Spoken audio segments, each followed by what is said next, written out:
It's day 3 of Mountain Month, and today we're talking about one of Oregon's hidden gems, Steens Mountain.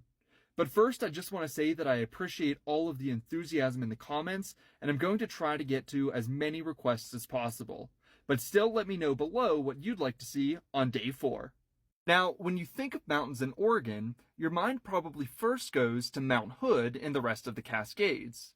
If you're well versed in Oregon geography, then you might next think of the Wallowa Mountains, which is a rugged mountain range located in the northeastern part of the state that's sometimes referred to as the Alps of Oregon. But I bet most of you don't think of the high desert in southeastern Oregon, and that's a mistake, as this region is home to one of Oregon's largest and wildest mountains, Steens Mountain. Steens Mountain is located in far southeastern Oregon, not far from the state's borders with Nevada and Idaho. Its summit stands at 9,738 feet, but more impressive than its height is Steens Mountain's sheer size, as it measures more than 40 miles long and rises sharply more than a mile above the surrounding desert. Now, Steens Mountain is so large due to the way it was formed.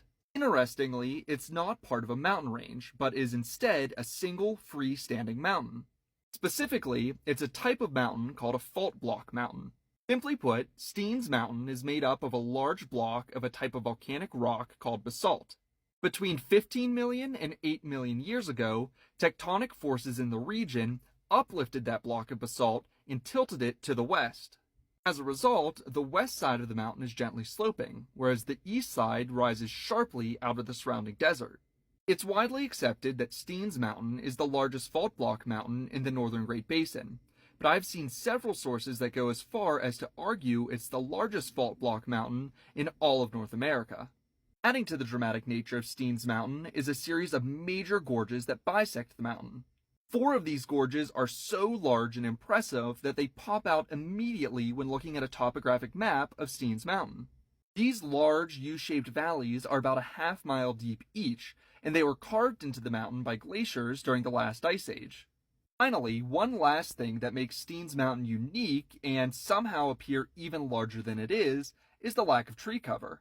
You see, based on its latitude and altitude, Steens Mountain should be covered by ponderosa pine and Douglas fir forests between 5,500 and 8,000 feet above sea level.